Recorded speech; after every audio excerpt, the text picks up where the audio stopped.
Bakit mo ba ako pinakikialaman? Wala kang karapatang makialam sa mga desisyon ko. Buhay ko to. Hindi naman kita kaano-ano Inaalala ko lang ang batang dinadala mo. Oo, hindi mo nga ako kaano-ano. Pero may pakialam pa rin ako sa iyo, Erica. Hindi ka ba nakukonsensya? Anghel yan. Walang kasalanan. Bakit ba galit na galit ka? Hindi naman ikaw ang ama nito Bitiwan mo nga ako. Babalik ako kay Aling Lydia. Hanggat nandito ako, hindi ka babalik doon. Hindi mo ipapalaglag ang batang yan. Hindi nga kita pag-aari. Pero mahal kita. Mahal na mahal kita at handa akong panagutan niya. Ipinagbubuntis mo, Erica. Ano? Nahihibang ka na ba? Handa ka maging isang Salvador del Mundo para pagtakpan ang kagagahan ko? Mahal? Sinasabi mo lang yan para huminahon ako, hindi ba? Taon 2000. Isla ng Panay. Nasa harapan ng isang lumang bahay si Erica kung saan kasalukuyang naninirahan ang kanyang nobyong si Noel. 3 araw na itong hindi nagpapakita sa kanya. Namimiss niya na ito kung kaya minabuti niyang dalawin ang kanyang pinakamamahal na lalaki. Tao po! Tao po! Lumangit-ngit ang pintuan at sa tuluyang pagbukas noon ay lumabas ang tiyahin ng lalaki. Walang iba kundi si Aling Lydia na kahit nasa 40 anyos na ang edad ay maganda pa rin ang kurba ng pangangatawan at makinis ang balat. Oh, Erica, napadalaw ka. Aling Lydia, nandyan po ba si Noel? Si Noel? Naku, iha, bumalik na siya ng Maynila. Hindi ba siya nagpaalam sa'yo? Maynila? Kailan pa? Hindi niya naman po kasi nabanggit sa akin yan. Nung Lunes lang, ika-4 na araw na ngayon mula noong umalis siya. Ganun po ba? Grabe siya. Ang dami pa namin pinag-usapan noong Linggo, tapos... baka ayaw lang niyang makita kang nalulungkot, kaya hindi na siya nagpaalam. Hindi niya ba naikwentong 3 buwan lang ang bakasyon niya rito sa ating lugar? Nasabi niya naman po dati, kaso hindi ko naman ine-expect na aalis na siya. Maayos pa po kasi ang usapan namin nung huli tungkol sa mga bagay-bagay. Nagpunta po ako dito para surpresahin sana siya, pero ako pala masusurpresa. Naku, pasensya ka na talaga, Erica. Hindi ko rin alam kung anong pumasok sa isip ng kaibigan mo kung bakit nagawa niyang umalis na hindi nagpapaalam sa'yo. Nasabi niya po ba kung kailan siya babalik? Hindi pero sa pagkakaalam ko, malabong makabalik siya agad. Nakahanda na kasi ang mga papeles niya papuntang abroad. Pinagbakasyon lamang siya nandito para makatakas dun sa babaeng nabuntis niya sa Maynila. Nabuntis? Sa Maynila? Oo, talaga kasing maloko ang batang yun Hindi alam ni Aling Lydia na naging sila ng kanyang pamangkin. Dahil siya naman mismo ang nagsabi sa lalaki na itago ang kanilang relasyon.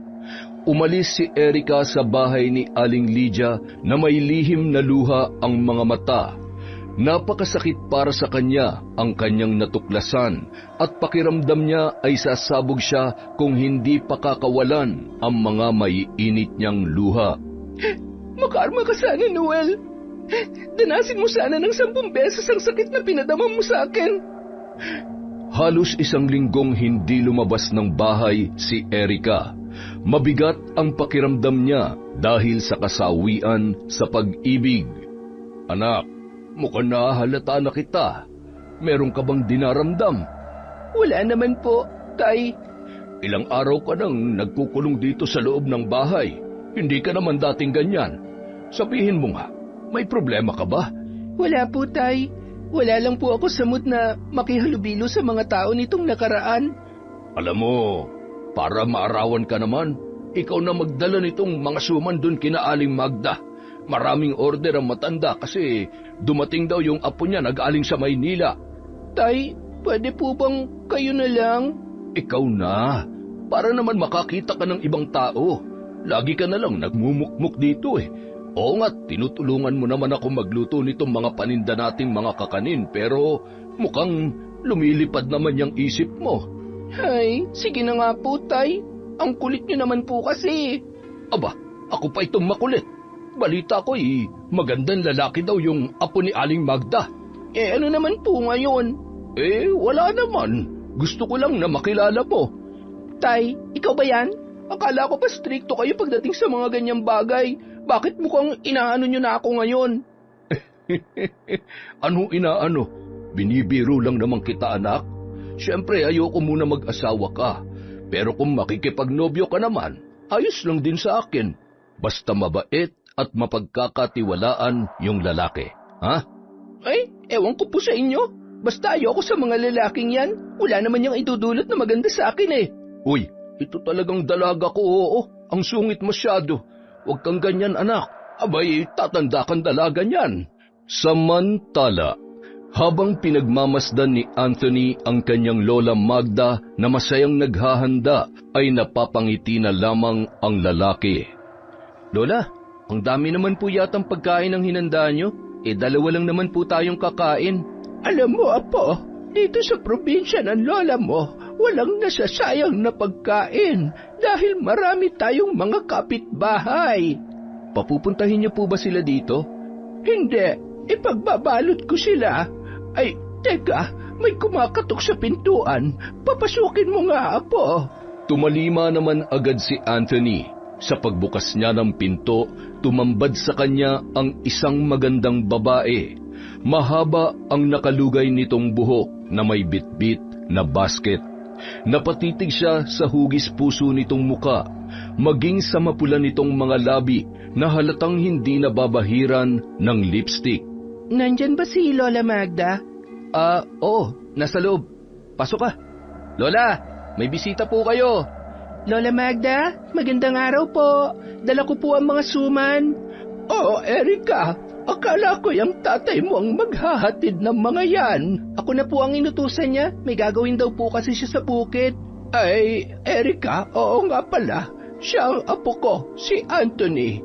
Anthony, ang babaeng yan naman ay si Erika, ang magandang dalaga ng binibilhan ko ng kakanin. Hi, Erika. Kumusta? Mabuti naman. Lola Magda, hindi na po ako magtatagal. Mamaya ka na umalis, Erika.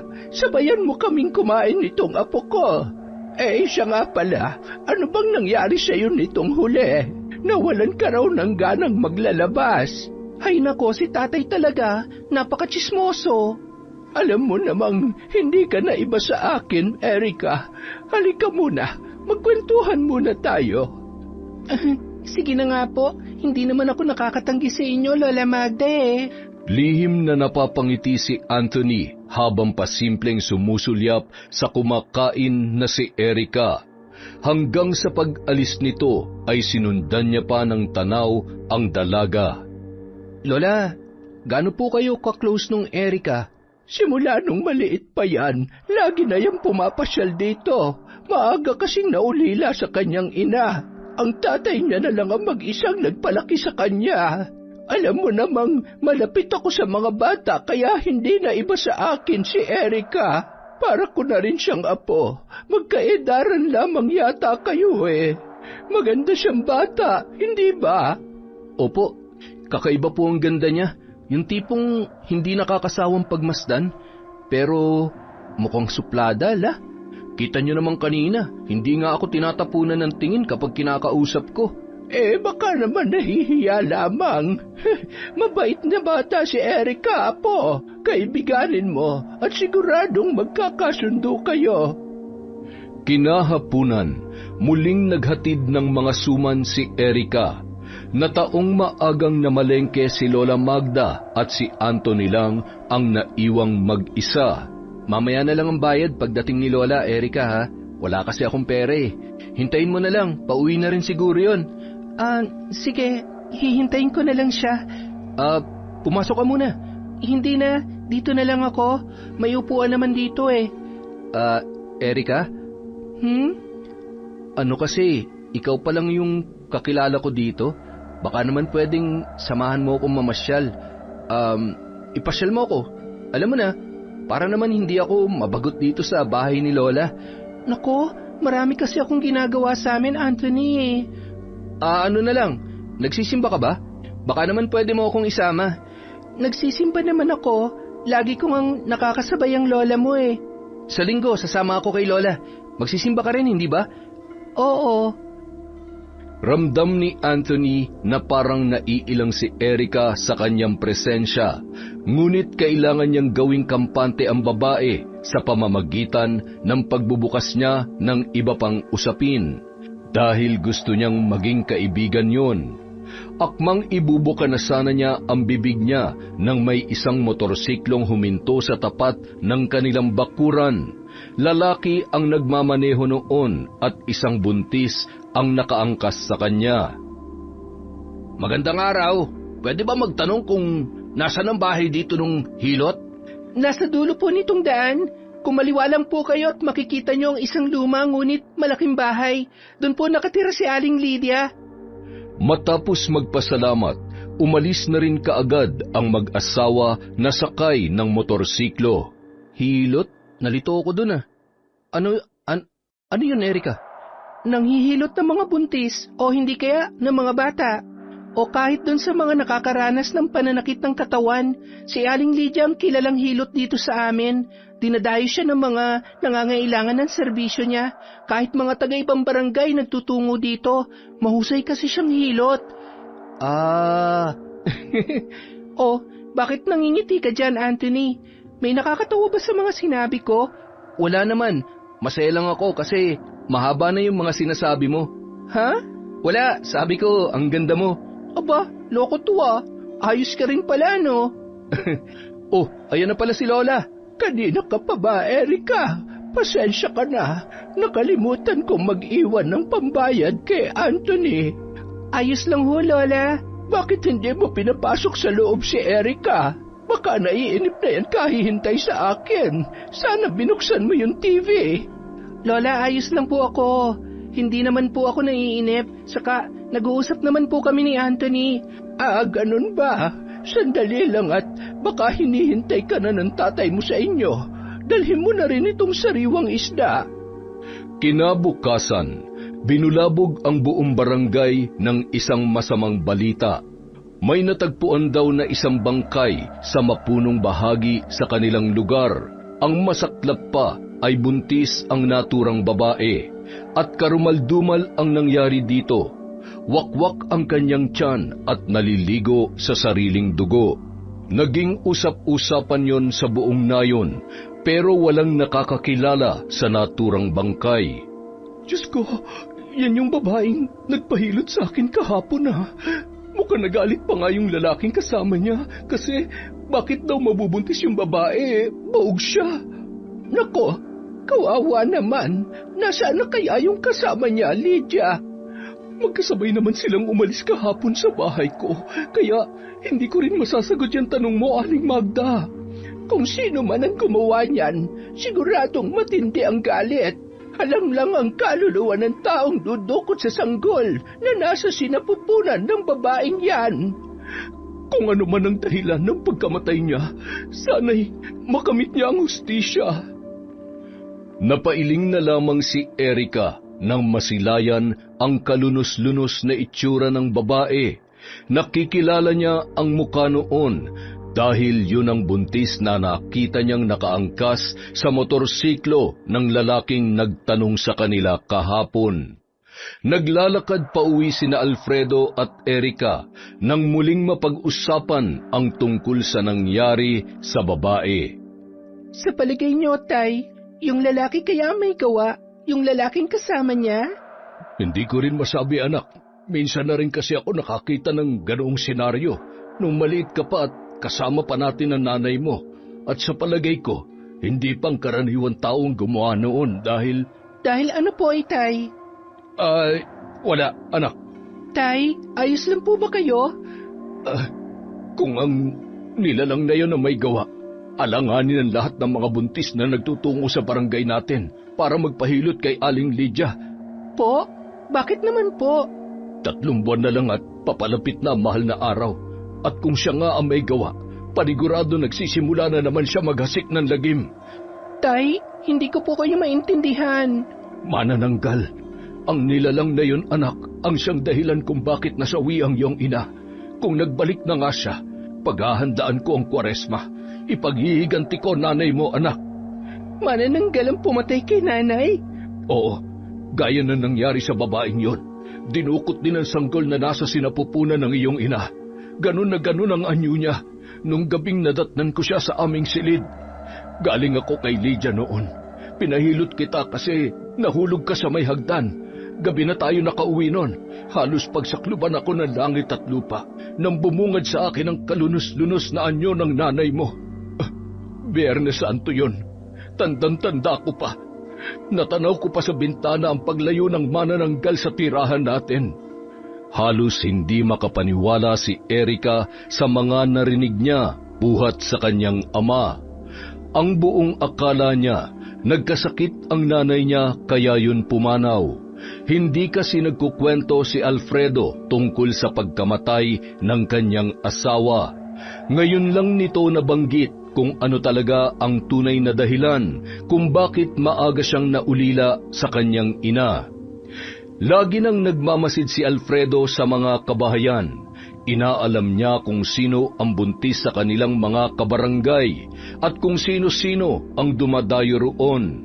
Hanggang sa isang gabi, may napansin siyang tunog na nililikha ng pagkampay ng mga pakpak. Bigla siyang kinabahan. Nagpalinga-linga siya sa paligid at kaagad na nagkubli sa mga mayayabong at matataas na damo. Gumapang siya roon para magmasid at para hanapin ang pinagmumulan ng tunog. Hanggang sa nakita niya ang isang babae. Nakatalikod yon, mukhang namimilipit sa sakit habang nagpapahid ng kung anong malagkit na likido sa buong katawan. Hubot-hubad at mayroon yung paris ng malalaking mga pakpak. Hanggang sa dahan-dahang naputol ang bewang ng babae, kasabay ng malakas nitong pagtili, at kaagad na lumipad pa itaas ang putol niyang pang ibabaw na katawan. Hindi nga ako nagkakamali. Manananggal nga. Manananggal ang pumatay sa babae at sa asawa ko. Naputol na lamang ang pagsasalita ni Alfredo nang maramdaman niya ang malakas na hangin. Narinig niya nang malapitan ang kampay ng mga pakpak at natuluan pa siya ng malagkit na laway sa kanyang noo. Sa pagtingala niya, nagkatitigan pa sila ng manananggal. Ikaw? Ikaw ang mananang... Hindi na naituloy pa ni Alfredo ang nais niyang sabihin dahil mabilis na siyang sinunggaban ng mabangis na nilalang. Kinabukasan, nagimbal si Erica nang malamang patay na ang kanyang ama. Nakita ito sa isang maliit na sakahan na pagmamay-ari ni Lola Magda. Maraming kalmot sa buong katawan at may sugat sa leeg. Ayon sa mga nag-iimbestiga, namatay sa sakal ang kanyang tatay. Sabi niya sa akin kagabi bago siya umalis, pupunta daw siya sa bahay ng kumpare niya kasi daw nagkayayaan sila mag-inuman. Pero sabi ng kanyang kumpare, ilang oras daw siya naghintay kay tatay kaya lang hindi na dumating. Wala ba siya nabanggit? Baka may nakaalitan siya tapos tinambangan siya. Walang kaaway ang tatay ko, Anthony. Mabait siya at ni minsan wala pa siyang nakaalitan. Sino kaya ang may gawa nito kay Alfredo? Kung sino man, naway hindi patulugin at usigin sana ng kanyang konsensya. Isang mabuting tao si Alfredo. Wala akong may pipinta sa kanya. Tay, paano na ako ngayon? Bakit mo naman ako iniwan? Erica, hindi ka nag-iisa. Narito lamang kami. Handa kaming damayan ka. Hindi ka namin pababayaan. Kami ni Anthony. Tatay! Tatay ko! Naging karamay ni Erica ang maglola. Laging nasa tabi niya si Anthony hanggang sa mailibing si Alfredo. Maraming salamat, Anthony, ha? Kahit papaano, may pinaghuhugutan ako ng lakas dahil hindi mo ako pinababayaan. Wala kang dapat ipagpasalamat, Erica. Ginagawa ko lang ang nararapat. Isa pa, ikaw lang naman ang kaibigan ko rito. Handa akong samahan ka palagi hanggat hindi pa naghihilom ang sugat sa puso mo. Kailanman ay hindi na maghihilom tong sugat sa pagkawala ni tatay. Hanggang ngayon, hindi ko pa alam kung sino ang pumaslang sa kanya, Anthony. Hindi natutulog ang Diyos, Erica. Lalabas at lalabas din ang katotohanan sa likod ng mga pangyayari. Sana nga. Sana nga. Ngayong nailibing ng tatay mo, ano nang plano mo? Ipagpapatuloy ko ang buhay. Ano pa ba? Pero sa pagkakataong ito, wala nang isa kong paa, Anthony. Para na akong pilay na iika-ika sa paglalakad dahil wala na si tatay. Huwag ka mag-alala. Hindi ka naman namin pababayaan ni Lola. Kung gusto mo, doon ka na muna sa amin. Delikado kung mag-isa ka lang dito. Babae ka pa naman at malayo pa sa mga kapitbahay tong tahanan ninyo. Mas makabubuting sa bahay ka na muna, Erica. Tama si Anthony. Delikado para sa iyo ang mag-isa lamang dito. Maraming salamat po, Lola Magda. Hindi ko alam kung anong gagawin ko kung wala po kayo. Huwag ka nang umiyak. Hindi ka namin pababayaan, Erica. Kung gusto mo sa pasukan, pag-aaralin kita. Ituring mo na kung tunay mong lola. Aalagaan kita, apo. Wala pong salitang makakapagpaliwanag sa nararamdaman ko ngayon. Maraming salamat po. Simula nung araw na yon, mas lalong naging malapit sina Erica at Anthony. Lagi silang magkadikit at nag-e-enjoy sa presensya ng isa't isa. Lagi silang magkasamang namamasyal, nagsisimba, namamalengke. Anthony, sa pasukan ba? Babalik ka na sa Maynila? Yun ang napagkasunduan namin ni Mama, Erica. Pero, alam mo, mukhang nagugustuhan ko na rito. Ewan, baka magbagong isip ko, dito na ako maghahanap ng trabaho. Maganda ba sa Maynila? Oo naman, maraming mga naglalakihang gusali doon, saka maraming sasakyan. Maingay, pero maraming mapapasukang trabaho. Ganun ba? Sana balang araw makapunta din ako doon. Nako, hindi malabong mangyari yun. Anthony, pwede mo ba akong samahan sa sementeryo bukas? Namimiss ko na kasi si tatay eh. Siyempre naman, ikaw kaya ang boss ko. Kung nasan ka, nandun din ang bodyguard. Hala siya, ayos ka rin no? Ang galing mo mag-imbento. Totoo naman hanggat nandito ako sa probinsya ni Lola, ako ang knight in shining armor mo. Sira ka talaga. Umuwi na nga tayo. Baka hinahanap na tayo ni Lola Magda. Masusunod po, mahal na prinsesa. Halika na, aking kabalyero. Ano ba to? Nahahawa na ako sa kalokohan mo. Kinabukasan, maagang nagpunta sa sementeryo sina Anthony at Erica. Bit-bit ang isang basket na may lamang mga suman. Tay, kumusta ka na? Alam ko magkasama na kayo ni nanay ngayon. Heto po't may dala kong suman. Siguradong namimiss nyo na tong luto ko. Tay, miss na miss ko na po kayo. Lagi niyo po akong bantayan, ha? Mahal na mahal ko po kayo. Ilang oras din ang itinagal ng dalawa sa puntod ng magulang ni Erica. Nang biglang may lumapit sa kanila. Erica? Uy, Jessa, kumusta? Anong ginagawa mo rito? Ang totoo niyan, ikaw talagang sadya ko rito eh. May nakapagsabi kasi sa akin na nandito ka raw, kaya dito na ako tumiretso. Pasensya ka na, Jessa ha. Hindi na ako nakapagpahatid ng suman sa inyo. Wala na kasi si tatay. Ikinalulungkot kong nangyari kay Mang Alfredo, Erica. Nagulat din kami nang mabalitaan na nangyari sa kanya. Ano nga palang sadya mo sa akin? Pwede ba tayo mag-usap ng tayong dalawa lang? Mauna na muna ako, Erica. Hintayin na lang kita dun sa labasan. Sige, Anthony. Salamat ha. Nang makalayo na ang binata, ay alanganing ngumiti si Jessa kay Erica. Ipinagtapat nitong buntis siya at nangangailangan siya ng tulong ng dalaga. Ayaw kong kasuklaman ako ng mga magulang ko, Erica. Please, tulungan mo naman ako maipalaglag ang batang ito. Ano? Jessica, masama yun. Isang malaking kasalanan ang binabalak mong gawin. Wala na akong ibang paraan na maisip. Naglayas nang nakabuntis sa akin. Alam kong may kilala kang hilot. Sigurado matutulungan niya ako sa problema ko. Hindi ko kasi alam kung gumagawa pa ng ganyang bagay si Aling Lydia, Jessa Erica, marunong nga siya manghilot, hindi ba? Siguradong may kaalaman din siya sa paglaglag ng bata. Ano ka ba? Pero, please, nagmamakaawa ako sa iyo, Erica. Kahit labag sa kalooban ni Erica na tulungan si Jessa, ay mas nangibabaw ang awa niya para sa kaibigan. Sige, sasamahan kita kay Aling Lydia. Pero ipangako mong kapag nabuntis ka ulit, hindi ka na magpapalaglag ha. Kawawa ang anghel na walang kasalanan, Jessa. Isinama muna nila si Jessa sa bahay ni Lola Magda para makapag-isip-isip. Mawalang galang na ineng. Buntis ka ba? Ho? Palagay ko buntis ka. Tama ba ko?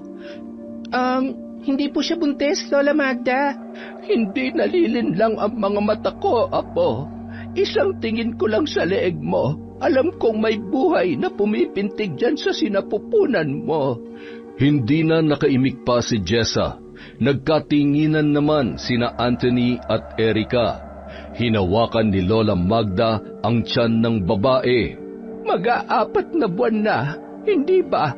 Ipahilot mo na yan, Mineng. Nang sa gayon ay maiayos na ang posisyon ng bata na nasa iyong sinapupunan. Alanganing ngumiti si Jessa sa matanda.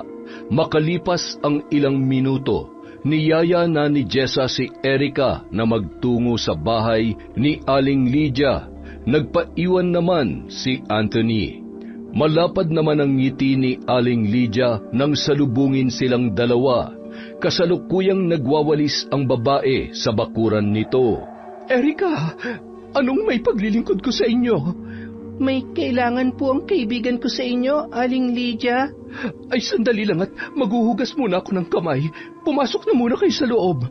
Pinapakiramdaman ni Erica ang kaibigan at nahahalata niya na kinakabahan yon. Jessa, sigurado ka na ba talaga? Pwede ka pang umatras kung nagdadalawang isip ka.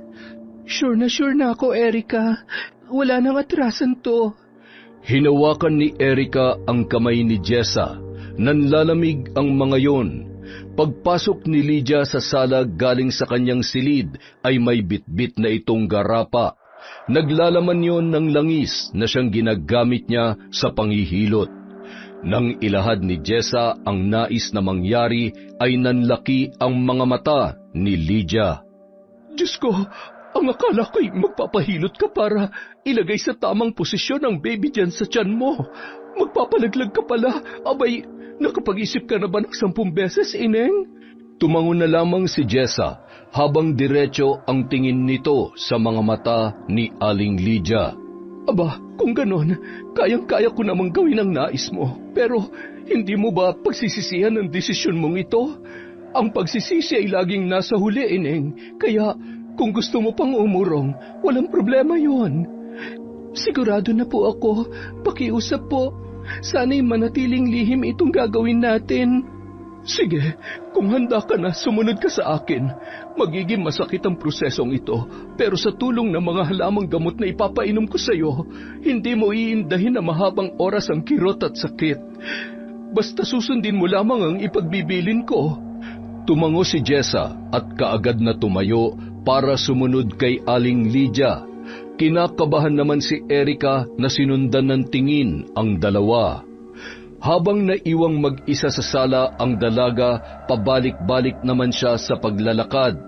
Hindi siya mapakali. Naririnig niya kasi ang pagdaing ng kaibigan, hanggang sa narinig niya ang impit na paghiyaw nito. Halos 1.5 oras siya sa ganoong posisyon nang sa wakas ay tawagin siya ni Aling Lydia. Erica, alalayan mo muna itong kaibigan mo. Mahina pa siya kaya hindi pa siya diretsyong nakakalakad.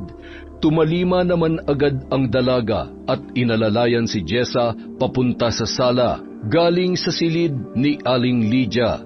magpahinga ka muna ng ilang oras. Inumin mo muna itong langis na pinagbabaran ng mga espesyal na halamang gamot para gumaan ang iyong pakiramdam. Jessa, matulog ka muna. Mamaya, pupuntahan ko si Anthony para maihatid ka namin sa inyo. Inabot na ng gabi bago nila naihatid si Jessa. Erika, ano ba talagang ginawa niyo dun sa bahay ng hilot? Ba't ang tagal niyo dun? Nagpahilot nga si Jessa. Tapos napasarap ang kwentuhan kaya hindi namin napansin ang paglipas ng oras. Tama, ganun nga. Napakunot naman ang noo ng kanyang kaibigan. Ganun ba? Mukha kasing may nililihim ka sa akin eh. Tapos, pansin ko rin ang pananamlay nung kaibigan mo. Parang may iniindang masakit sa katawan na hindi mo maintindihan. Paika-ika pa nga eh. Napagod lang siguro yon. Ikaw talaga, ang dami mong napapansin. Magaling kaya akong kumilatis. Asset ko yun eh. Tara na, maghanap na tayo ng masasakyan tricycle para makauwi na tayo. Pagka-uwi ng dalawa, wala si Lola Magda sa bahay. Nagtaka naman si Anthony dahil ang laging bilin nito ay kapag sumapit na ang alas 7:30, wala nang lalabas ng bahay. Dapat nakalak na ang lahat ng bintana at pintuan. Pero pagdating nila doon, nakabukas pa ang isang bintana sa sala, maging ang pintuan sa kusina. Nasaan kaya si Lola? Baka nasa likuran lang, nagpapahangin. Sabay pa silang nagulat nang biglang may kumaluskos sa likod bahay kasabay ang pagputak ng mga manok na parabang nabubulabog. Ano yun? Nagmadali silang nagtungo sa labas, doon sa likod bahay para tingnan kung bakit nagkakagulo ang mga manok na nakadapo sa mga puno. Anthony, sandali! Baka may magnanakaw. Magdala kaya tayo ng itak o hindi kaya pamalo para may panlaban tayo. Sumang-ayon naman si Anthony at sabay na silang naghagilap ng pwedeng bitbitin. Hinawakan ng lalaki ang isang matalas na itak at si Erika naman kumuha ng baseball bat. Nagdala rin siya ng flashlight. Pagkatapos noon, dahan-dahan silang sumilip sa labas. Nakita nila si Lola Magda, nakatalikod sa kanila, nakaupo at nakaharap sa isang malaking puno. Nakayuko yun na parabang may kinakagat at ang mga kamay ay parang may hinahawakan na nagpupumiglas. Lola, anong ginagawa mo dyan? Nagulat pa ang matanda sa pagkarinig ng boses ng kanyang apo. Napalingon yun sa kanila. Inilawan naman ni Erika ng flashlight ang matanda. Dumiretso ang liwanag sa mukha ni Lola Magda at nagtaka pa ang dalawa kung bakit may tumutulong sariwang dugo sa gilid ng labi noon. Nakauwi na pala kayo. Mabuti naman. Anthony, tulungan mo nga akong itali itong 2 paa ng manok. Ang likot-likot kasi. Kailang po pala, Lola. Akala namin kung sino na. Napagkamalan ka tuloy namin magnanakaw. Naisip ko kasi magluto ng tinolang manok para sa agahan natin bukas. Kaya eto at sinungkit ko ang isang nakadapo sa sanga ng punong ito. Mukhang lilipad kaya kilagat ko na lang ang mga pakpak para hindi na maglilikot pa. Bakit may dugo po sa gilid ng labi ninyo? Ay, ito ba? Nako, nadulas ang panungkit ko kanina. Tumama dito. Nagkasugat pala. Hindi ko na napansin dahil naging abala na ako. Pumasok na po tayo sa loob, Lola. Gamutin po natin yung sugat nyo. Isang araw, napansin ni Anthony ang pagiging malungkot ni Erika. Kasalukuyan silang gumagawa ng suman. Bumalik na sa paglalako ng suman sa bayan ang dalaga para kahit papaano ay makatulong sa maglola. Nung tinuturuan ni Erika si Anthony, biglang napabuntong hininga yon. Uy, ano nangyari sa'yo? Bakit bigla ka nalang tumahimik dyan? Namimiss ko lang si tatay. 2 buwan na rin kasi simula nung nawala siya eh. Hindi ko pa rin nakukuha yung hustisya para sa kanya. Hanggang ngayon, umaasa pa rin akong madadakip na ng mga pulis ang pumatay sa tatay ko, Anthony. Kung taong gumawa nun, paniguradong nakukonsensya na yun. Pero kung hayop... Kung hayop, edi sana nilapa na si tatay. Uy, Tahan ka na. Ayokong nakikita kang ganyan eh. Ano kaya kung dalawin na lang natin ang tatay mo mamaya? Ayos ba yon? Sasamahan mo ko? Oo naman.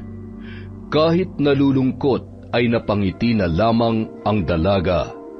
Isang gabi, hindi mapakali sa higaan si Erika. Maalinsangan ng panahon at kahit anong gawing pagpikit niya ng kanyang mga mata ay hindi talaga siya makatulog. Nakalak naman ang pinto sa kwartong to kaya walang makakakita kahit maghubad man ako. Ang init talaga ng pakiramdam ko ngayon. Mabilis na hinubad ni Erika ang suot niyang t-shirt at bumalik na siya sa higaan. Tinirintas niya ang kanyang mahabang buhok at dumapa sa higaan.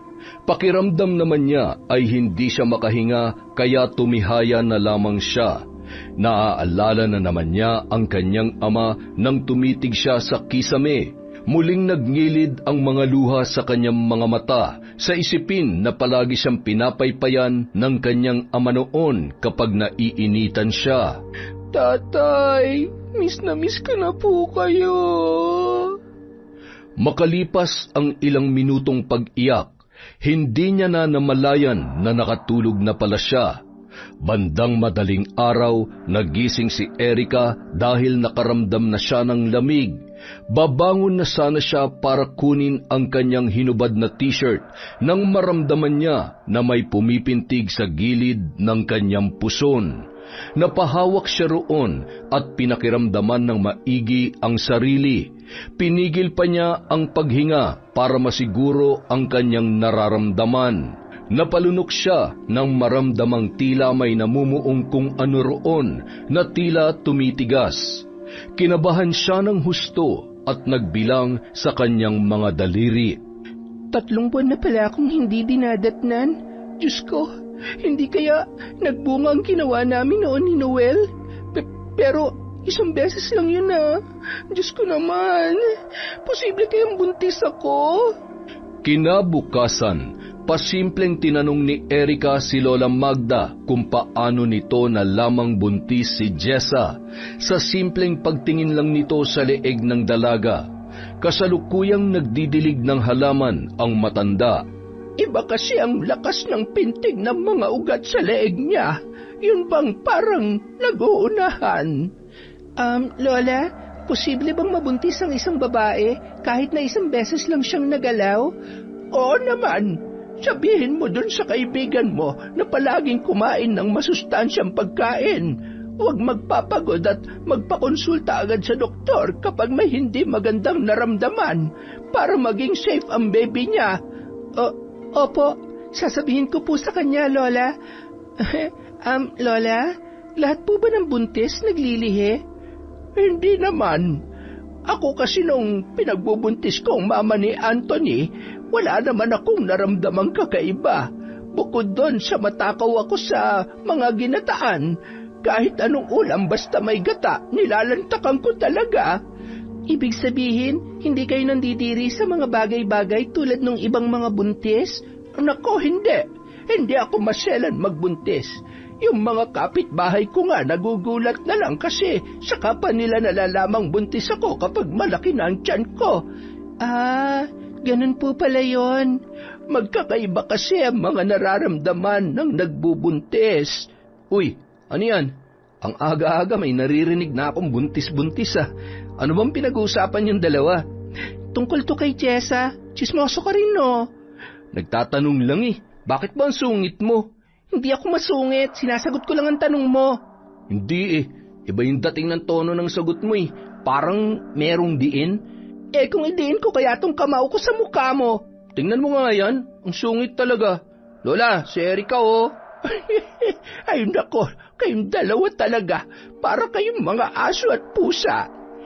Sa paglipas ng mga araw, mas lalong natatakot si Erika sa kanyang kalagayan. Hindi naman niya masabi kay Lola Magda ang kanyang problema dahil natatakot siya sa maaaring maging reaksyon nito. Hindi niya rin sinabi kay Anthony dahil ayaw niyang husgahan nito ang kanyang pagkatao. Gulong-gulo ang kanyang isipan. Hindi na siya nakikipagkwentuhan sa mga yon. Kung mag-uusap man sila ni Lola Magda ay lagi siyang nakayuko para itago ang kanyang leeg. Lagi na lang siyang nagpupunta sa sementeryo para magpalipas ng oras. Ayaw niya kasi na mahalata siya ng maglola. Anthony, tawagin mo nga si Erica at kakain na. Lola, nakita ko po siya kanina. Maagang umalis eh. Tingin ko papuntang sementeryo. Ganun ba? Bakit hindi mo sinamahan? Hindi ba lagi naman kayong nagkakasundo sa mga lakad ninyo? Ewan ko ba sa isang yun, Lola? Wala ka bang napapansin sa kanya? Tingin ko kasi may problema siya eh. Ayaw niya lang sabihin. Bakit mo naman nasabi yan, Apo? Nahuli ko kasi siya minsan, umiiyak.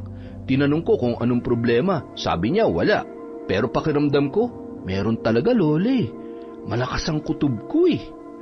Apo, may nobyo ba yang si Erica na hindi ko alam?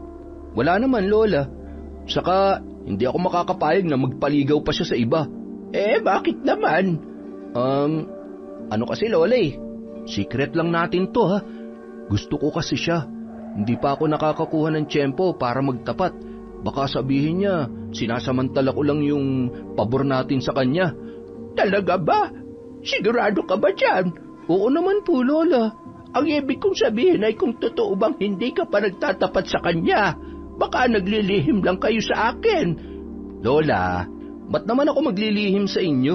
Hindi pa nga. Tingin ko kasi buntis si Erica. Nag-iba kasi ang hubog ng balakang niya. Buntis? Si Erica? Aba, malabong mangyari yan, Lola. Kami lagi magkasama. Walang ibang lalaking nakakalapit sa kanya. Kaya nga. Baka ikaw ang gumalaw at hindi mo lang sinasabi sa akin. Apo, masama ang naglilihim at masama ang nagtatabi ng hindi pa ikinakasal. Lola naman, nagsasabi po ako ng totoo. Hindi pa nga ako nakakapagtapat, magtatabi na agad. Ay, naku naman kayo talaga. Pinapraning niyo ako sa buntis-buntis issue na yan eh. Hindi na nagsalita pa ang matanda. Kumbinsido naman siya sa sinabi ng kanyang apo. Pero kailangan niyang makausap si Erica para alamin ang totoo. Kaagad din namang umalis si Anthony matapos na makapag-usap silang dalawa. Balak sundan ng binata si Erica sa sementeryo. Samantala, humahagulgol ang dalaga sa harap ng puntod ng kanyang mga magulang. Gulong-gulo ang kanyang isipan. Tay, Nay, hindi ko na po alam kung anong gagawin ko. Paano na ako ngayon? Ngayong nagbunga palang pagkakamali namin ni Noel. Pasensya na po kayo, Tay. Hindi ko man lang nasabi sa inyo na naging nobyo ko ang pamangkin ni Aling Lydia. Pero, Tay, umalis na po siya. Iniwanan niya na ako. At ang mas mabigat pa, hindi niya alam na buntis ako. Anong gagawin ko, Tay? Tulungan niyo po ako. Makalipas ang ilang minutong pagmumuni-muni, parang nag-ilaw ang bumbilya sa isipan ni Erica nang maalalang muli ang pangalan ni Lydia. Tama, ipapaliglag ko ang bata. Si Aling Lydia makakatulong sa akin. Tay, pangako, aayusin ko ang problema ko. Hindi ko bibigyan ng sakit ng ulo ang mga taong kumupkup sa akin. Sa paglabas niya sa sementeryo, nakasalubong niya si Anthony. Erica, umuwi ka na. Hindi ka pa nag-aalmusal. Nag-aalala na si Lola. Mauna ka na lang, Anthony. May pupuntahan pa kasi ako eh. Saan? Sasamahan na kita. Wag! Ha? Ano, ang ibig kong sabihin, wag na. Kaya ko naman mag-isa. Saka, baka kailangan ka ni Lola sa bahay. May problema ba? Bakit parang umiiwas ka yata sa akin? Sa amin? Wala naman. Saka, hindi ako umiiwas, no? Bakit ko naman kayo iiwasan? Sinabi ko naman sa yung magaling akong makiramdam eh. Hindi ba? Kaya wag ka na magkaila pa. Wala nga sabi eh. Siguro nangungulila lang ako kay tatay kaya gusto ko mapag-isa. Yun lang. Wala nang ibang dahilan. Ayoko nang nalulungkot ka, okay? Kaya sa ayaw at sa gusto mo, bubuntot ako sa'yo. Baka kung ano pa maisipan mong gawin. Napabuntong hininga na lamang si Erica sa kakulitan ni Anthony. Umuwi na lamang silang dalawa. Sa susunod na araw na lamang niya gagawin ang kanyang binabalak na pagbisita kay Aling Lydia. Kinagabihan, masinsinang kinausap ni Lola Magda si Erica. Nagtanong ang matanda tungkol sa napansin niya sa katawan ng dalaga. Erica, hindi naman siya nakikialam ako sa buhay mo, pero gusto ko lang malaman ang totoo. Lola Magda, sino ang ama? Hindi umimik ang dalaga. Nagpatuloy lamang yon sa pagsinghap. Huwag ka mag-alala, hindi ako galit. Lagi mong tandaan na ang dinadala mong yan ay biyaya ng Panginoon. Sige na, pumasok ka na sa kwarto mo para makapagpahinga ka. Pag-usapan na lang natin kapag handa ka na. Batid ni Erica kung gaano kabait si Lola Magda, pero ayaw niyang maging mas pabigat pa siya rito, kaya itutuloy niya ang kanyang plano. Kukuha lamang siya ng tamang tiyempo. Hanggang isang araw, sinamahang mamalengke ni Anthony si Lola Magda. Isinabay na rin niya ang paghahatid ng mga suman sa mga suki ni Erica. Masama kasi ang pakiramdam ng dalaga. Nang napadako si Anthony sa pwesto ng karinderya ni na Jessa, narinig niya ang dalawang lalaki na nag-uusap. Nagpalaglag nga raw kasi ang si Jessa. Malaki ang nagastos ni paring Lando sa pagpapaospital sa anak niya, kaya hanggang ngayon ay sarado pa ang karinderya nila. Kawawa naman si paring Lando. Halos igapang ng pag-aaral ng anak niya, tapos ito naman si Jessa, gagawa pa ng kalokohan. Iba na kasi ang isip ng mga kabataan ngayon, pre. Imbis na makatulong sa magulang, nagdadagdag pa ng problema. Biglang sumagi sa isip ni Anthony ang itsura ni Jessa noong ihatid nila ito. Paika-ikang naglakad na inalalayan ni Erica at ngumiwi-ngiwi ang muka na parabang nahihirapan sa iniindang kirot. Nagpalaglag si Jessa kay Aling Linda nung araw na yun. Kaya pala ang tagal nila sa bahay nung hilot. Kaya pala nararamdaman kong may inililihim sa akin si Erica nung oras na yun. Sabi ni, lakas talaga ng pakiramdam ko. Habang naghihintay ng masasakyang motorsiklo, nabanggit ni Lola Magda sa binata ang tungkol sa kalagayan ni Erica. Umamin po siya sa inyo na buntis siya, Lola? Hindi naman sa diretsahang umamin, pero nang tanungin ko siya, hindi niya naman maitanggi. Tahimik lang siya at umiiyak. Sino daw po ang ama? Ilang buwan na? Hindi niya pa sinasagot ang tanong kong yan, Apo. Ang mabuti pa, kausapin mo siya. Baka magsabi siya sa iyo ng totoo. Isang mabigat na problema ang pinapasan ngayon ng kaibigan mo. Kailangan niya ng karamay. Opo, gagawin ko po yan, Lola. Pag-uwi ng maglola, kaagad na inasikaso ni Anthony ang dalaga matapos na makapagluto ng nilagang karne ng baboy. Kumain ka na, Erica. Mainit pa tong sabaw. Salamat, Anthony, pero wala akong gana eh. Ano gusto mo kainin? Wala. Baka gusto mo manood ng TV o hindi kaya makinig ng drama sa radyo. Hindi, ayoko. Maingay. Sumasakit ang ulo ko. O sige, sabihin mo lang kung may kailangan ka, ha? Anthony, okay lang ba sa'yo kung ano? Sabihin mo lang. Pasensya ka na pero gusto ko talagang makita. Talaga, Erica? Gusto mo ako makita? Ako bang pinaglilihan mo? Aba, ayos ah. Sige, dito lang ako sa harapan mo hanggat gusto mo. Ha? Anong pinagsasasabi mo dyan? Saka hindi ako naglilihen, oh. Issue ka dyan. Sinabi na sa akin ni Lola. Alam kong problemado ka ngayon, pero pwede ka naman mag-share sa akin. Hindi kita huhusgahan. Promise, mababawasan ang bigat na nararamdaman mo. Ay, hindi ko na talaga maitago sa inyo. Oo, buntis ako, Anthony. Bago ko lang din nalaman. Kasi nag-iba na yung pakiramdam ko eh. Basta, hindi ko gaano maipaliwanag sa'yo. Sa palagay mo, ilang buwan na yung dinadala mo? Mga 3 buwan na siguro. Erica, pwede ko bang malaman kung sino ang tatay? Yung dati kong nobyo, si Noel. Akala ko kasi totoo siya sa akin eh. Mahal na mahal ko siya kaya naibigay ko sa kanyang natatanging kayamanan ko. Alam ba niya na nagdadalang tao ka? Hindi, at wala akong balak na ipaalam sa kanya. Hindi pwede yan. Karapatan niya malaman ang kalagayan mo ngayon. Wala na siya, Anthony. Patay na? Hindi. Iniwan niya na ako. Bumalik na siya sa Maynila. At kailanman, hindi niya malalamang nagbunga ang ginawa namin dahil hindi ko isisilang ang sanggol na to. Ayoko maging pabigat sa inyo ni Lola Magda. Teka, anong ibig mong sabihin? Basta, ako nang bahala sa sarili ko. Huwag mong sabihing magpapalaglag ka rin tulad ng ginawa ni Jessa. Ha? Paano mo nalaman ang tungkol sa ginawa ni Jessa? Nalaman ko kanina. Erika, wag na wag mong gagawin ang ginawa niya, ha? Maaatim ba ng konsensya mong kitli ng buhay nang wala namang kamuwang-muwang na anghel? Maraming nangangarap na magkaroon ng anak. Mapalad ka dahil biniyayaan ka na may kapal. Nandito naman kami ni Lola. Aalalayan ka namin.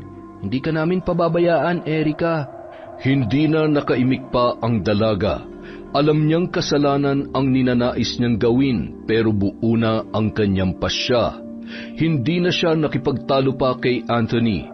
Minabuti na lamang niyang ibahin ang usapan para mapaniwala ang nag-iba na ang takbo ng kanyang isip. Anthony, pwede ka bang kumain ng hinog na langka para sa akin? Oo naman. Mabuti naman at naliwanagan ka na. Kahit ano pa yung gusto mong gawin ko, hindi ako magrereklamo. Basta para sa ikasisiyan ng baby mo. Kailangan mong isawsaw sa bagoong, ha? Bagoong? Sigurado ka ba? Langka, bagoong? Ang pangit kaya ng lasa nun. Sabi mo gagawin mong gusto ko. Sinungaling. Pinaasa-asa lang ako. Naglilihi ako eh. Eto na, gagawin ko na. Ano naman oh, hinog na langka, isasawsaw sa bagoong? Ayos din. Magiging masarap yun. Tama, masarap nga sigurong pagmasdan na napipilitan lang ako. Ano yung huling sinabi mo, Anthony? Wala. Sabi ko maghahanap na ako ng hinog na langka, tsaka ginataang bagoong. Tawang-tawa naman si Erika habang pinagmamasdan si Anthony na diring-diri at napipilitang kumain ng kanyang request. Sa bawat paglunok nito ay napapangiwi pa ang muka ng binata kasabay ng pagpikit ng kanyang mga mata. Panguling subo na po ito. Mahal na prinsesa, makakaraos na rin ako. Wow! Congratulations! Kahit diring-diri sa kinakain, lihim naman nang umingiti si Anthony. Masaya siya dahil napagbigyan niya at napasaya ang babaeng nagbibigay ngayon ng kulay sa kanyang buhay. Hanggang isang gabi, nakarinig si Erika ng mga pagaspas ng pakpak sa labas ng bahay. Malakas ang pagkampay noon kaya ramdam niya ang hangin na tumatagos sa loob ng kanyang silid. Kakaibang kaba ang sumikdo sa dibdib ni Erika nang biglang pumaibabaw ang tunog ng mga kampay. Hanggang sa may dumapo sa kanilang bubong na yero, rinig na rinig niya ang tunog na nililikha roon ng kung anong nilalang na naglalakad. Kaagad na bumangon ang dalaga habang hawak-hawak ang kanyang tiyan. Mabilis niyang binuksan ang pinto ng silid. Akmang lalabas na sana siya nang tumambad sa kanyang harapan si Lola Magda na nasa katabing kwarto lamang natutulog. Naririnig mo ba naglalakad sa bubungan? Tumango lamang si Erika. Ang nasa sinapupunan mo ang sadya ng manananggal na yan, Erika. Po, paano niyo po nalaman, Lola? Shhh! Kunin mo itong asin at dinikdik na bawang. Ipahid mo sa tiyan mo at ako'y magsasaboy naman ng asin sa labas ng bintana. Makalipas ang ilang minuto, narinig na lang ni Erika ang paglayo ng mga pagaspas. Nagiging mas mabangis ang mga manananggal kapag sumasapit ang mahal na araw. Kita mo na't dinayok ka pa talaga rito. Ano po ba talagang manananggal? Narinig ko na rin po kasi yan kay tatay. Isang uri ng aswang na ang pinakapaboritong pagkain ay ang mga batang hindi pa nailuluwal. Sa nangyari nung gabing yon, mas lalo pang nangibabaw ang kagustuhang magpalaglag ni Erika. Dahil para sa kanya, perwisyo ang dala nito. Pati tuloy si Lola Magda ay nag-alala dahil sa nangyayari.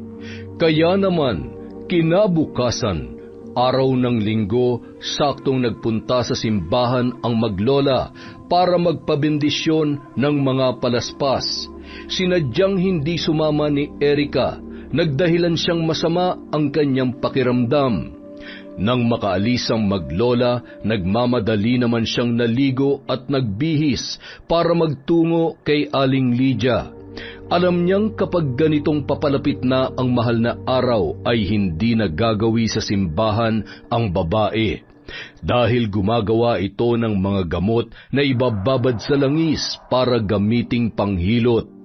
Malayo pa lamang ay natanaw na ni Erika si Aling Lydia. May bitbit itong basket palabas ng bakuran. Nagmamadaling lumapit si Erika, nababatid niya kasi napapaalis ang hilot. Aling Lydia, sandali! Anong atin, Erika? Maaari ko po ba kayong maabala saglit? Kasi may hihilingin po sana ako sa inyo, Aling Lydia. Anong may tutulong ko? Inilahad ni Erika ang kanyang sadya. Tila naman lumuwag ang muka ng hilot nang marinig ang nais ng dalaga. Sigurado ka ba? Hindi biro ang hinihiling mo. Buo na po ang pasya ko, Aling Lydia. Ay sige, ikaw ang bahala. Pumasok na tayo sa loob. Sa loob ng kwarto na pinagdalhan ni Aling Lydia kay Erika ay mayroong mga nakahilerang malalaking garapon sa isang sulok. Ang iba ay may lamang langis at kung ano-ano pang mga ugat ng kung anong puno. May mga garapon din na walang laman. Pinasuot siya ni Aling Lydia ng saya at pinahiga sa isang maliit na kama. Aling Lydia, ano po bang magiging proseso? Hilot lang. Hihilutin lang natin ang tiyan mo para unti-unting mailabas natin ang nasa sinapupunan mo, Erika. Makakaramdam ka ng kirot sa bawat pagdiin ng mga kamay ko. Pero normal lang yon. Kailangang tiisin mo para magtagumpay tayo. Ano? Handa ka na ba? Tumango na lamang si Erika bilang pagtugon. Samantala, hindi mapakali si Anthony sa loob ng simbahan. Parang may nag-uudyok sa kanya na umuwi para silipin ang dalaga. Hanggang sa hindi na siya nakatiis kaya nagpaalam siya sa kanyang lola. Pagdating niya sa bahay, wala roon si Erika. Hindi alam ni Anthony kung bakit kinakabahan siya. Isang bata ang nakita niya sa kalsada. Tinanong niya yon kung nakita ba nito si Erika. Opo, nadaanan ako kanina ni Ate Erika. Mukhang nagmamadali nga po tapos sinusuntok niya pa po yung puson niya. Mukhang papunta po sa bahay ni Aling Lydia. Dahil sa hindi niya maipaliwanag ang nararamdamang pag-aalala, mabilis na tinakbo ni Anthony ang daan papunta sa bahay ng hilot. Samantala, impit na napadaing si Erika sa unang pagdiin ng mga kamay ni Aling Lydia sa kanyang puson. Aray! Hindi ko po yata kaya, Aling Lydia. Masyado pong masakit. Kayanin mo. Unang diin ko pa lang yan. Marami pang kasunod yan, Erika. Sandali. Hihinga lamang po ako. Alam mo, kapag nanganak ka, mas masakit pa dyan ang mararamdaman mo. Nakailang buga ng hangin si Erika, tsaka niya ipinatuloy kay Aling Lydia. Subalit biglang may kumalabog sa pintuan. Sabay pa na nagulat ang dalawa. Naku, mukhang may nakapasok na aso. Sandali lang at titingnan ko, ha? Babalik ako agad. Ang inaakalang aso ay hindi pala dahil ang humahangos na si Anthony ang bumungad sa kanya. Aling Lydia, nandito po ba si Erika? Oh, ikaw pala, Anthony. Oo, nandito siya. Erika, anong ginagawa mo rito? Nasaan siya? Erika! Ay, sandali lang. Ano ba nangyayari sa'yo? Bakit ka ba galit na sumusugod dito? Nang marinig ang boses ni Anthony, napatayo si Erica at kaagad na lumabas. Anong ginagawa mo dito? Hindi ba dapat ako magtanong sa iyo niyan? Anong ginagawa mo dito? Nagpapahilot. Talaga ba? Nagpapahilot o nagpapalaglag? Kita mo na, hindi ka makasagot. Umuwi na tayo, Erica. Uuwi na tayo. Aray ko, ano ba, Anthony? Bakit mo naman ako kinakaladkad? Nasasaktan ako. Tila bingi naman ang binata.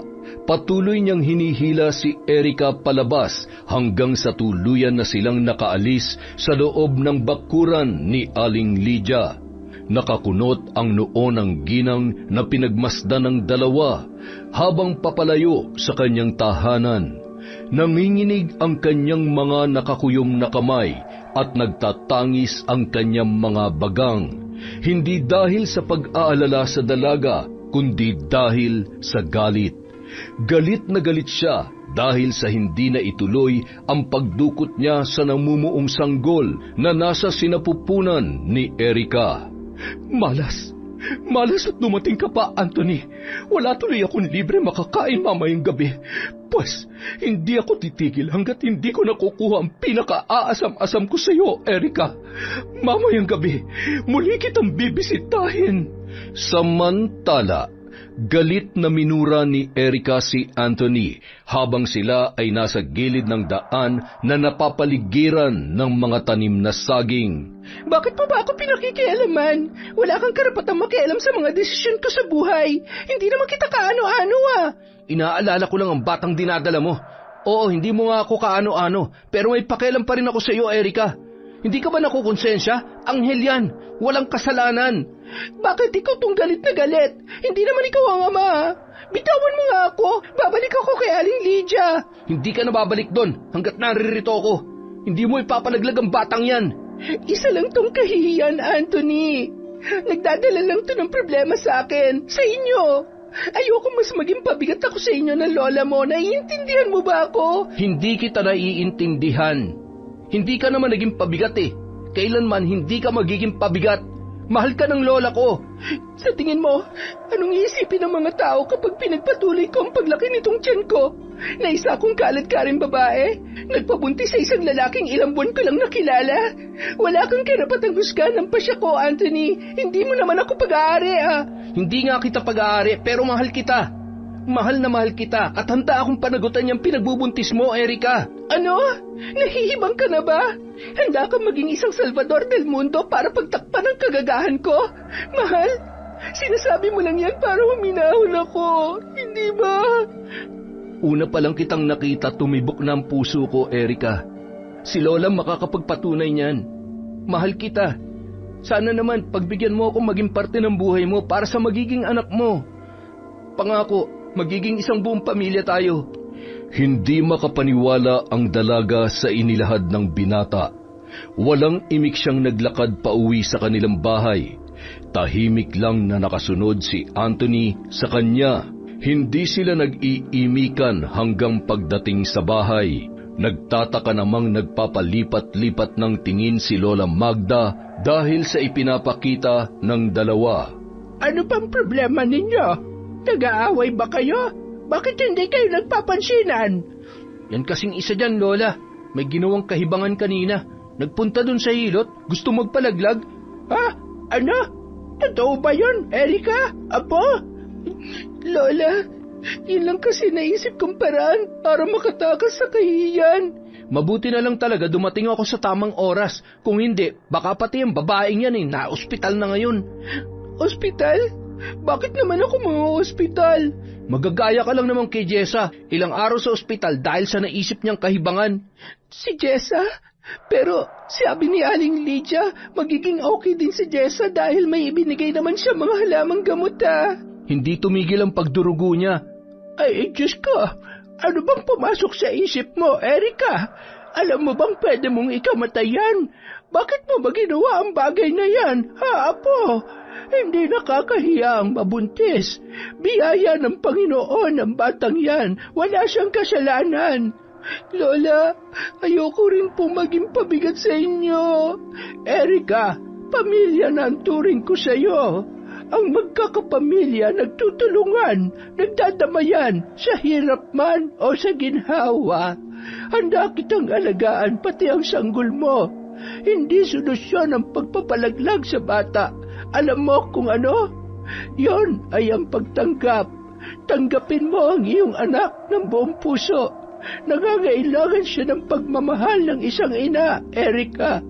Tsaka hindi mo naman kailangang isipin ang sasabihin ng mga tao. Kung tatanggapin mo yung alok ko. Inirapan lang ni Erica ang binata. Hindi kasi siya kumbinsido kung nagsasabi ba ito ng totoo. Sa katunayan, may pagtingin din naman siya rito, pero ayaw niya na munang bigyang pansin yun. Mas nakatuon ang kanyang isip sa kalagayan niya ngayon. Dahil sa mga sinabi ng matanda na pag-isip-isip ni Erica na napakalaki ng kanyang kasalanan sa kanyang batang dinadala. Hindi niya naranasan ang kalinga ng isang ina dahil maagang namatay yun. Ngayong siya na ang magiging ina, handa na siyang gawin ang lahat para protektahan ang nasa kanyang sinapupunan. Salamat po, Lola Magda. Ngayon ko lang lubos na naunawaan ng lahat. Ang laki pala talaga ng kasalanan ko sa magiging anak ko. Salamat din sa iyo, Anthony. Salamat. Masaya akong naliwanagan ka na, Erica. Sana hindi ka na gumawa ng mga bagay na ikakapahamak niyo mag-ina. Pangako, aalagaan kong sarili ko para maprotektahan ko ang anak ko. Kinagabihan, naalala ni Erica ang naiwang pantalon sa bahay ni Aling Lydia. Dahil nang kalad ka rin siya ni Anthony, ay suot pa niya ang saya na pinahiram noon. Nako, kailangan kong ibalik tong saya ni Aling Lydia. Ako na magsasoli niyan. Pupunta din naman ako sa tindahan mamaya. Bukas na lang siguro, Anthony. Gabi na kasi, baka natutulog na si Aling Lydia. Hindi pa yan, maaga pa. 6:00 pa lang naman oh. Saka papunta din naman sa bahay niya yung daan ng pupuntahan kong tindahan. Ikaw ang bahala. Salamat ha. Pasipol-sipol na naglalakad si Anthony sa daan. Dala-dala ang isang flashlight at ang saya na isa sa uli. Medyo maliwanag ang buwan at maraming bituin sa kalangitan. Nakailang ulit na siyang nagtatao po sa bahay ni Aling Lydia, ngunit walang sumasagot. Hindi siguro niya ako narinig. Ang ingay kasi ng mga aso eh. Pumasok na lamang ang binata sa loob ng bakod. Aling Lydia, tao po! Saglit na napatigil sa pagtawag si Anthony nang mahagip ng gilid ng kanyang mga mata na mayroong naglalakad papunta sa likod bahay sa medyo madilim na parte. Hindi naman siguro si Aling Lydia yun kasi kung siya sasagot na sana yun. Teka nga, matingnan nga. Dahan-dahang naglakad ang binata papunta sa likod bahay at hindi nga siya nagkamali. Nailawan niya ang isang pares ng mga paa. Alam niyang kay Aling Lydia yun dahil yun din ang suot nitong palda kanina. Ganoon din ang tsinelas. Aling Lydia, isasoli ko na po sana tong... Kasabay ng pagsasalita niya ay ang pag-ilaw niya sana sa katawan ng babae. Ngunit napatda na lamang siya nang makitang kalahating katawan lang ang kanyang nakita, na hanggang sa balakang lamang. Wala ang pang-itaas na katawan nito, pero naglalakad na tila ba mayroong sariling buhay. Ilang beses na kinusot ni Anthony ang kanyang mga mata. Nagbabaka sakali na namamalikmata lamang siya, ngunit yon at yun pa rin ang kanyang nakikita. Napaatras bigla ang binata hanggang sa kumaripas na siya ng takbo papalayo roon. Samantala, malakas na pumapagaspas ang pakpak ng manananggal. Dinig na dinig yon nina Erica at Lola Magda. Mukhang galit na galit ang nilalang. Nagpahid ka na ba ng dinikdik na bawang sa tiyan mo, Erica? Opo, Lola. Naglagay na din ako ng asin sa silid ko. Pati sa bubong ay nagsabit na rin po ako ng bawang. Nagpapakawala ng matinis na hagikgik ang manananggal na nagpapalipat-lipat habang umaaligid sa labas ng kanilang bahay. Determinadong mapa sa kamay niya ang ikinatutulo ng kanyang laway. Ingatan mo ang sarili mo, Erika. Kung sakali mang makalapit siya sa'yo, sabuyan mo ng asin. Ilang saglit pa, ang bintanang nasa likod ni Erika na yari sa kahoy ay biglang lumagabog. Marahas na sinisira ng manananggal. Bahagyang lumayo ang dalaga roon. Habang nagdarasal si Erika ay mahigpit niyang hinawakan ang isang supot na mayroong lamang asin. Si Lola Magda naman ay hawak-hawak ang mga palaspas na pinabasbasan niya kanina sa may simbahan. Saglit na natigil ang pagkalampag ng manananggal sa bintana. Pinakiramdaman ni Erika kung may kumakaluskus pa sa labas, ngunit wala na siyang naririnig. Hanggang sa idinikit niya na roon ang kanyang tenga. Nagulat pa siya nang biglang muling kumalampag yon, hanggang sa masira at malaglag ang takip ng bintana. Lumusot doon ang kamay ng manananggal at nahawakan ang buhok ng dalaga. Lola, tulungan niyo po ako! Nagmamadali namang hinampas ni Lola Magda ang kamay ng manananggal gamit ang mga palaspas. Tumigil ka na! Lubayan mo na kami! Napasigaw na lamang ang manananggal sa bawat paghataw ng palaspas na parabang umuusok ang kamay, hanggang sa nabitawan niya na ang buhok ni Erika. Mas lalong nanggigil yon at muling nangahas na ipasok ang kamay at ulo nito, ngunit bigo siyang mahawakang muli ang dalaga. Nang akmang hahampasin na naman siya ni Lola Magda ng mga palaspas, biglang kinalmot niya ang kamay ng matanda. Nagkasugat yon at dumugo. Naitulak niya ang matanda kaya bahagyang bumalandra sa may upuan. Lola! Hindi lubos na nakapasok ang nilalang dahil hindi magkasya ang mga naglalakihan nitong mga pakpak. Kinuha ni Erika ang palaspas mula sa matanda, subalit natisod siya sa paa ng upuang kahoy, kaya bumagsak din ang dalaga. Asin! Asin, Erika! Isabay mo sa kanya! Nang makabawi, mabilis na pinulot ni Erika ang supot na may lamang asin. Isinaboy niya yon sa manananggal. Humiyaw yon at lumayo sa may bintana. Samantala, humahangos na dumating si Anthony sa loob ng kanilang bakuran. Wala siyang ingay na naririnig. Payapa ang paligid. Subalit nang pumasok na siya sa loob ng bahay, nanlaki ang kanyang mga mata nang makita na nagkakagulo roon. Lola, Erika, ano nangyayari? Anthony, nandito na naman yung manananggal. Ano? Mabilis na lumapit ang binata. Sa dalagang panay pa rin ang pagsaboy ng asin sa labas ng bintana, hanggang sa nakita na lang nilang lumipad papalayo ang manananggal. Mabuti naman at dumating ka na, Anthony. Kanina pa kami gustong pasukin ang aswang na yon. Ito nga't nasugatan pa ako sa kalmot niya. Nang masigurong wala na talaga ang nilalang, mabilis na inayos ni Anthony ang nasirang bintana. Muli niyang ikinabit ang nahulog nitong takip. Ano po bang manananggal na sinasabi niyo? Isang putol na katawan na may mga pakpak. Putol? Alam niyo po, Lola, may nakita din akong putol na katawan kanina, doon mismo sa bahay ni Aling Lydia. Pero buhay na buhay ang bahaging yon. Naglalakad ang mga paa na parang may sariling buhay. Paikot-ikot lang doon sa loob ng bakuran ni Aling Lydia. At saka, sa palagay ko, si Aling Lydia po yun. Sigurado ka ba dyan sa sinasabi mo, Anthony? Oo naman, hindi ako nagbibiro kapag ganito kaseryosong usapan, lalo pat nakakakilabot. Sigurado ka bang si Lydia nga ang kaputol na yon? Oo naman po, sa suot na palda, tsinelas, siya po talaga yon. Pero naguguluhan po talaga ako sa nakita ko. Lola, posible kayang yun ang kaputol na katawan ng manananggal na pumarito? Kung totoo mang si Aling Lydia yon, ibig sabihin, siya yung manananggal? Aswang siya? Kailangan nating makasiguro, mga apo.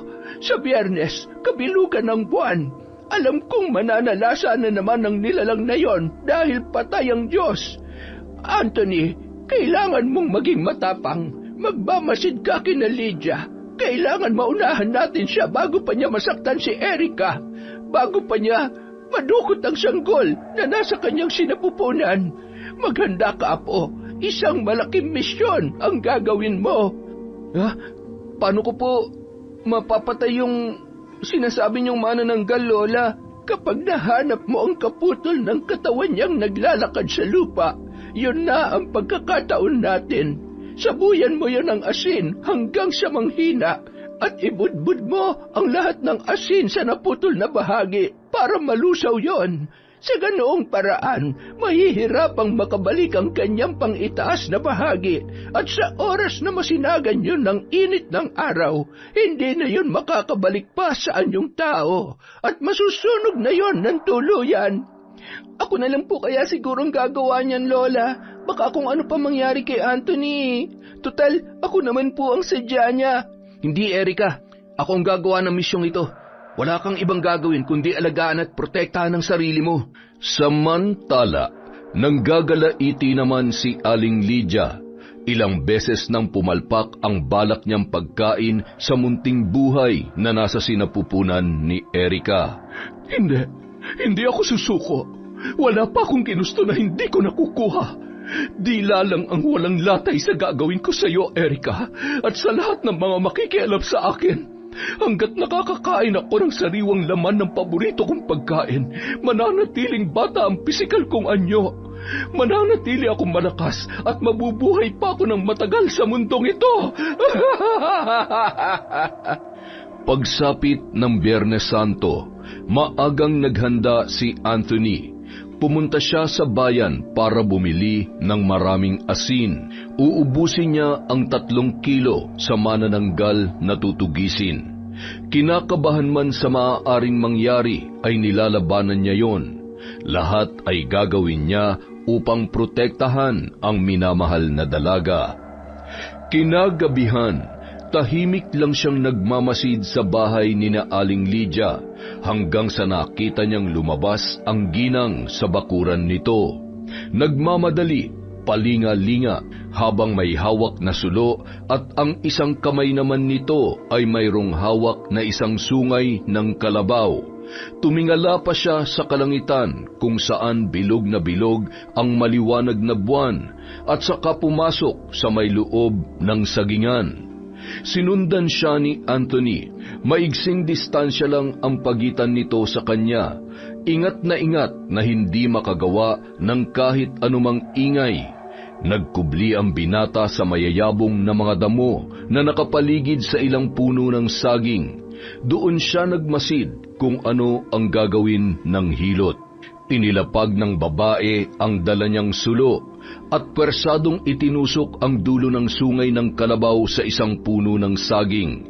Muli siyang tumingala sa langit at pumikit. Naghubad ng damit at kinuha ang sungay na mayroon palang lamang langis at ibinuhos yon sa kanyang palad. Saka dahan-dahang ipinahid sa kanyang balakang, sa kanyang puson, paitaas sa kanyang dibdib, maging sa kanyang leeg at braso. Habang ginagawa niya yon ay parang namimilipit siya sa sakit. Dumadaing hanggang sa bigla na lang bumuka na parang payong ang tumubong pares ng pakpak sa kanyang likod. Kasabay noon ang paghaba ng kanyang mga kuko at ang pag-agos ng kanyang malagkit na laway. Medyo nag-iba din ang kanyang itsura dahil kumulubot ang kanyang muka. Muling nagpakawala ng matinis na paghiyaw si Aling Lydia habang hinahaplos ang kanyang balakang. At sa puntong yun, dahan-dahang umaangat sa ere ang napuputol niyang katawan. Isang matinis na pagtili ang kanyang ginawa bago siya tuluyang lumipad sa himpapawid. Sindak naman na nagmamasid si Anthony. Si Aling Lydia nga ang sinasabi nilang manananggal. Ngayon, humanda ka sa aking babae ka. Napapalunuklaway na lamang si Anthony habang lumalapit sa kaputol na katawan. Nakatayo ito malapit sa puno ng saging.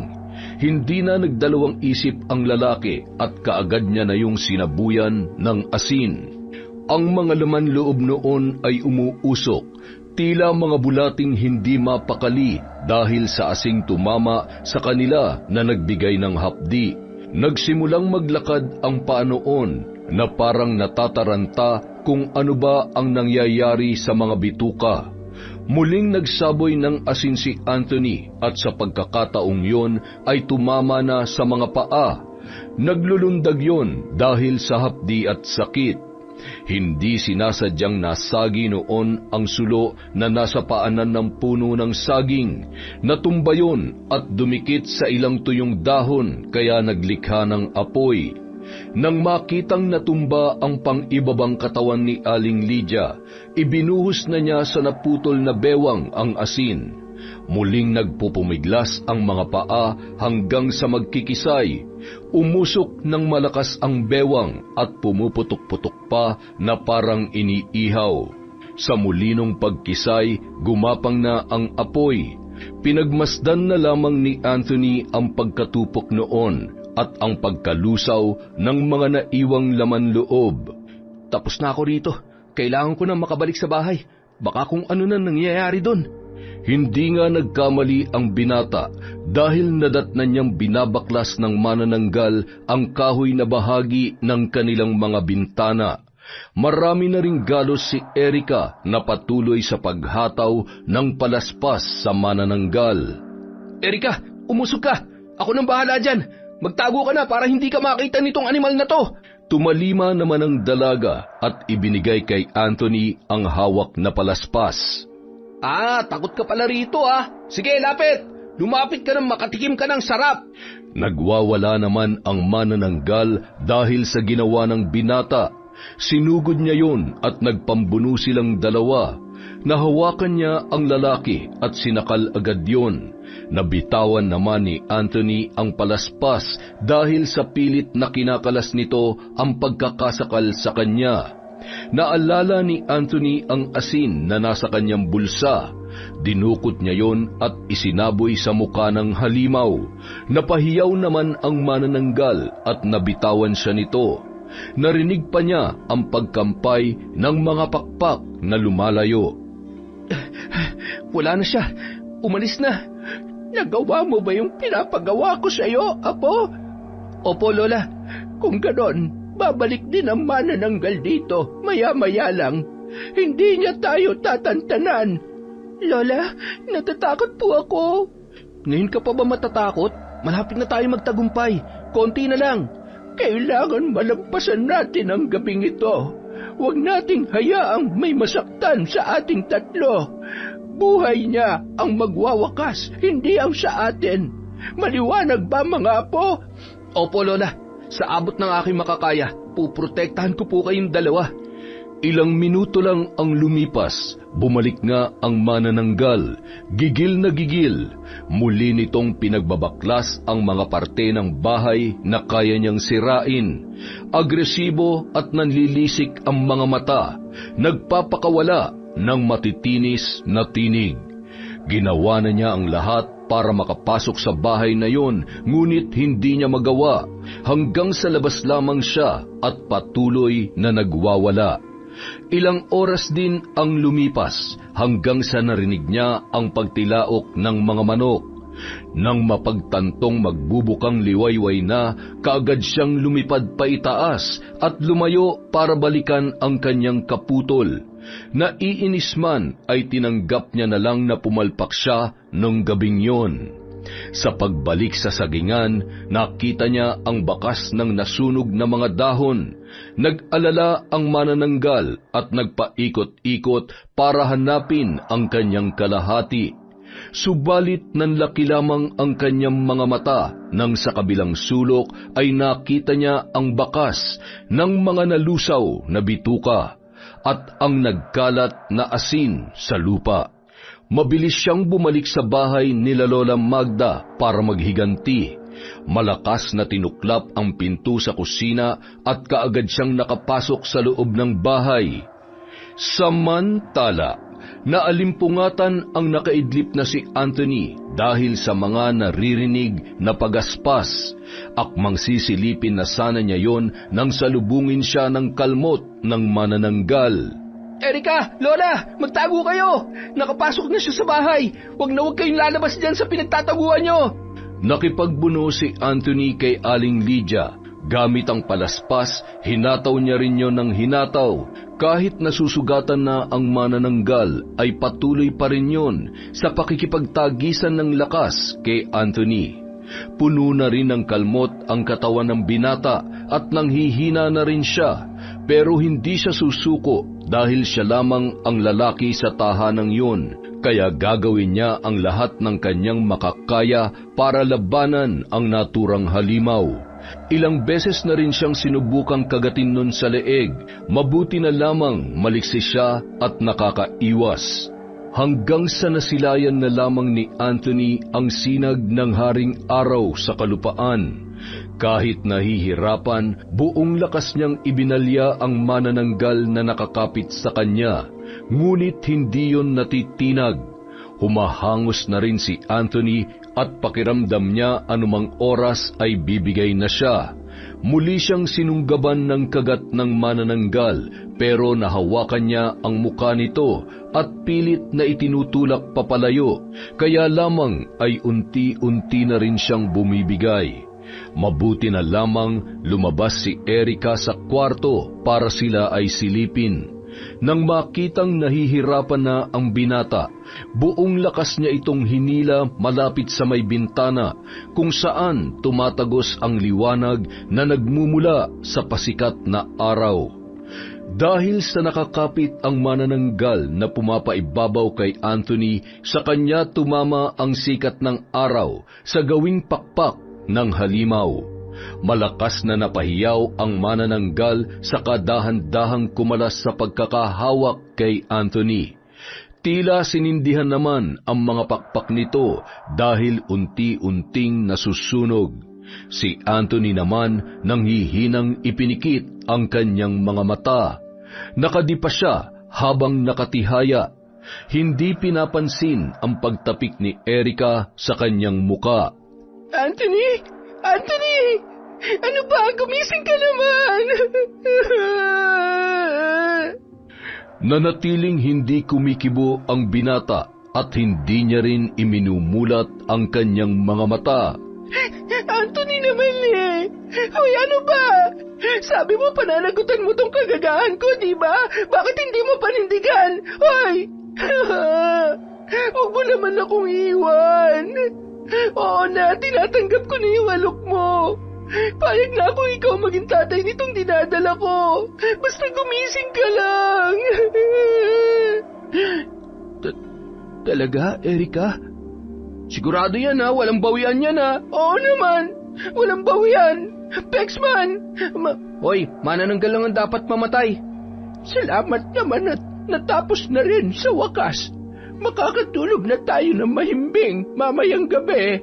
Kasabay ng pagsibol ng bagong umaga, ang tuluyan nilang pagsunog sa naiwang katawan ng manananggal. Ang sigang ito ang siyang saksi sa pagtatapos ng buhay ni Lydia. Hindi ko lubos maisip na siya pala ang manananggal, pero salamat na rin at natuldukan na ang kasamaan niya. Tay, naipaghiganti ko na rin po kayo. Nakuha ko na rin ang hustisya para sa inyo nang dahil kina Lola at Anthony. Sa paglipas ng mga araw, muling dumalaw si Erica sa puntod ng kanyang mga magulang. Tay, magandang araw po. Kasama ko po ngayon si Anthony. Nandito po siya para formal na hingi ng mga kamay ko sa inyo. Tatay Alfredo, hindi man po ako ang tunay na ama ng magiging apo ninyo. Pinapangako ko pong mamahalin ko siya ng buo at ituturing na akin, gaya ng pagmamahal ko sa anak ninyo. Samantala, isang puting paru-paro naman ang dumapo sa tiyan ng dalaga at lumapit sa balikat ni Anthony. Alam ko pong kayo yan, Tay. Salamat po sa basbas ninyo. Masaya na po ako ngayon at alam ko na masaya na rin kayo. Kasama si Nanay. Yon! Nakaisa na naman po tayong istorya mula sa kwentong Enteng. Maraming salamat po sa pagtsatsaga niyong lahat na makinig sa ating kwento ngayong araw. Dahil dyan, muntik na akong magulat. Meron na naman tayong shoutout. Simulan po natin kay Maria Benitez. Hi din po kay Javen Delasan, kay Sally Roldan. Hello po sa Gonzalvo at Regalario family from Maribel. Hello po kay Cherry Mukbang ASMR. Hi din po kay Angeline Pascual, kay Yaquin, kay Roslyn Labajo, kay Febe Ranada, kay Frederick Ganagana sa Ganagana family, at kay Shailan Summerly. Hello po kay Michelle Mariano, kay Juvelin Camacho. Hello rin po kay Alfredo Siguya, Asodisen Cerila. Shout out kay Marites Tornea, kay Rosalina Bugayong. Hi po kay Nermalin Puherte from Leona, Taytay. Hello po kay Renerio Gape. Hi din po kay Aning QR, kay Jaren Beter, Gemma de Ocampo, Jennifer Sacris, kay Roxanne Gaudicos, kay Julie Zabate. Hello din po kay Edgardo Fontanilla, kay Billy Ray, Jenny May at Ray Buendia from Lucy Buendia. Hi po kay Dimples Yumi. Hello rin po kay Richelle Nishio, kay Analie Vallega. Hi kay Lynette Reparado, kay Kane Third Lang. Hi kay Janine Mamon, kay Emmeline Camus, kay Glefe Plenel, kay Vicky Abut, Richel Adapon. Para din po sa mga mananahi ni Abi ng Teresa Rizal, Lingling Francisco, Janice, Yeth, Baby Jane at ang family ni Chang Mena na masarap magluto sa Teresa Rizal. Hi din po sa Galedo family from Rai. Hi kay Mamiliana Nalugon, kay Celestina Siguya, kay Renante Alejo. Shout out kay Morina Bolivar, kay Mel Santarita.